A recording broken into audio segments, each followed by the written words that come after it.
I'm Kai. I'm your intuitive love reader, aka the Mystic Siren. If you're manifesting love and abundance, I got something very special for you. I have your all-authentic and high-quality crystals blessed and ritualized by the Enlightened Guide. Black tourmaline for grounding and protection. Brazilian citrine for attraction of money and abundance. Madagascar rose quartz for attraction of love and harmonious relationship. And of course, our lucky red string bracelet with jade charm to attract love and money. PM me kung paano ka magkaroon ng high quality, blessed and ritualized na crystals na to. Cancer. This is a Cancer reading for the month of June. For your personal reading, kindly send me a direct message. Kamusta mga Cancerians? Kamusta ang mga mapagmahal at mapag-arugang mga Cancerians? Nakapag-heal na ba ang mga puso? Naalala ko medyo hindi maganda ang ating May reading. So hopefully, nakatulong yung last reading natin. And hopefully then is nagkaroon na ng healing and wisdom para sa mga Cancerians kung ano man ang mga dapat or the best decision para sa inyo. Alright, last two shuffles for the Cancerians. Kamusta? Kamusta mga Cancerians? Broken heart. Overthinking. Gusto mong mag-heal from this disappointing situation na nangyari in the past, but medyo nahihirapan ka, you feel stuck, and hinahanap mo yung wisdom, bakit nangyari, even God, you're questioning God, bakit ka nabibigyan ng mga ganitong klaseng pagsubok, okay? But sabihin natin, naging blessing in disguise siya, nagdala ng maraming lesson, wisdom, understanding, you know? Yes, nasaktan ka, may mga nangyaring hindi maganda, but sabihin natin it's bound to happen na may malaman ka at ma-end na yung mga bagay na nagdadala ng pain sa'yo. Okay? Sabi nga is, rejection is sometimes protection ng universe sa atin from further pain or damage na maaaring mangyari. Okay? Yes, nagkaroon ng broken heart, so parang ino-overthink mo na, or nagkakaroon sa'yo ng, nagdo-dawn na sa'yo yung wisdom na parang kung ano man yung mga ginawang plano para sa future is makawala na to. Alright? Meron kang kinausap na person,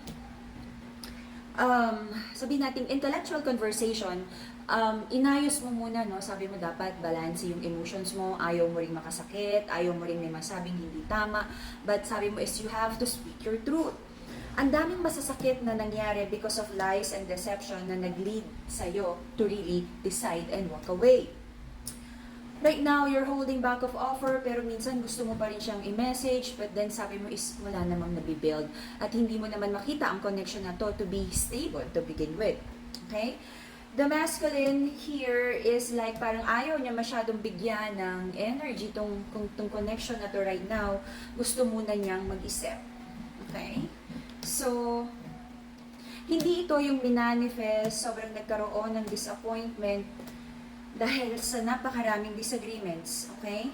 Right now, I feel kung ano yung mga plano to move this relationship forward sa, you know, sa mas stable, like, going towards, ano na ba, engagement, living together, marriage, okay? I feel bibigyan ng another chance and yung beginning tong connection na to. Magkakaroon ng kasunduan, ipaglalaban, because you both feel pa rin na parang mahalaga pa rin ng isa't isa, okay? But remember, Cancerians, meron kailangang i-rebuild na trust and let your person prove muna yung sarili niya kung dapat ba talaga siyang pagkatiwalaan this time, alright? So, at some point, nakita mo tong connection na to be your wish fulfillment. So, I feel hindi ka naging ganun ka-expressive yung person mo at yung person mo sa'yo. Okay, ito yung parang dapat nga tayo yung number one fan ng person natin. Kaya lang parang hindi, wala akong nakita parang yung energy is hindi masyadong expressive. Kaya minsan no, tayo na I'm not saying na tama, but na-appreciate tuloy natin yung ibang tao na na-appreciate tayo. Okay? Kaya nga sinasabi lagi na tayo dapat yung unang-unang humahanga at nakakakita nung, you know, we should be our partner's number one fan. And because of that, sabihin natin pagkukulang, pagkakamali, mga bagay na hindi nagawa at mga maling nagawa, nagkaroon ng instability sa connection na to. Okay? So, meron ka mga pinagpe-pray na ayaw mo na naman ng conflict, gusto mo nang matapos yung mga bagay na nakaka-worry sa'yo. Kasi gusto mo nang mag-focus on manifesting your financial goals. Right now, ang dami mo ring hinahabol na mga bagay towards your financial stability. Meron ka mga hinihintay na good news, job offer, promotion, increase, recognition. Okay? So right now, tinitingnan mo, tama ba? If this is a job offer, tama ba na magstay ka dito or lumipat ka na sa iba? If this is about the love connection, gusto mo ng stable na connection. Ayaw mo na rin naman yung paulit-ulit, nakakapagod na rin naman, no? Hindi ka na interesado sa build a husband or build a wife, okay? So sabi mo is mas gusto mo nang hanapin yung kapareho mo at kasundo mo, okay? Yung person mo rin right now, nag-hold back ng offer of love, and communication, nagpapakiramdaman kayo, okay? Gusto namang mag-usap, kaya lang nagpapakiramdaman kasi baka mag-away lang, okay? So meron kang fear and doubt, okay? Sabi din ng partner mo na parang ang dami ring toxicity sa connection na to, na paulit-ulit na lang.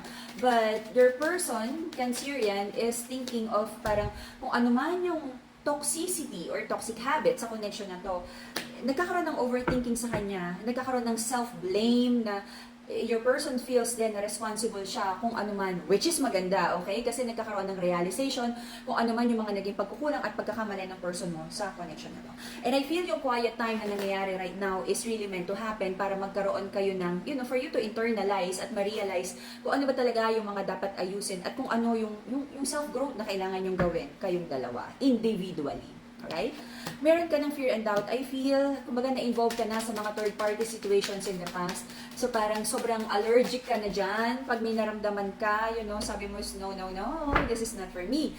Kumbaga maramdaman mo lang or makita mo lang yung ganyang klaseng red flag na yung partner mo ay like nag-entertain ng ibang energies. No, hindi na. Okay? In the next 3 months, I feel meron pa ring energy of sadness, energy of disappointment. So, ibig sabihin, hindi maaayos agad kung ano man yung tampuhan, kung ano man yung mga challenges sa connection na to. Okay? I feel a defensive energy dito. Siguro, pinoprotektahan lang yung ego. Baka naman, pag ipinaglaban tong connection na to, ma-reject lang. So, nagpapakiramdaman kayo kung kailan ba ang tamang time na makapag-usap ng kalmado at nagkakaintindihan, okay? Gusto nyo namang ikipang isa't isa at gawin ang tama para sa connection na to, okay? Wala pa ako nakikitang ending, same old cycle, and the tower is in reverse. Hindi pa tapos ang connection na to, but magkakaroon pa rin ng question kung talagang, kumaga, self-analyzation na nakikita mo ba yung sarili mo, especially the feminine in this connection, kung nakikita mo ba ang sarili mo in the next 5, 10, 20 years of your life or more with this person, okay? And I feel at some point, at some chapter of your life, consider mo munang mag-isa, enjoy your solitude, and alamin muna, sino at ano ba talaga ang gusto mo sa partner, ano ba talaga yung mga kaya mong i-tolerate, ano ba yung hindi, at kung ano yung mga klaseng connection talaga ang gusto mo makasama, long term. And that will be the Cancerian reading for the month of June. See you again in a few days for your bonus reading. And I know you're having challenges with your love life. Para mabalance ang heart chakra and for you to have a harmonious relationship, I feel and I recommend you this rose quartz to protect yourself from negative energy and bad juju, the black tourmaline, and if you're manifesting abundance, citrine, Brazilian citrine bracelet. PM nyo ako kung paano ka magkaroon nito and for your personal reading. Bye-bye, Cancerians! Good news sa lahat ng nag-aabang sa ating bagong line of crystals. Ang isa sa ating pinagkakatiwalaan na healer at magaling mag-love spell na si Everlasting Alpha at kilala natin bilang Ate Joy ay naglabas na rin ng kanyang crystals. Huwag na nating patagalin. Umpisa na! Para sa lahat ng may problema sa reproductive health, para sa'yo ang Healing and Fertility Bracelet na to. Kung ikaw ay may hinihiling na blessing na pinansyal, para sa'yo ang Abundance and Protection Bracelet na to.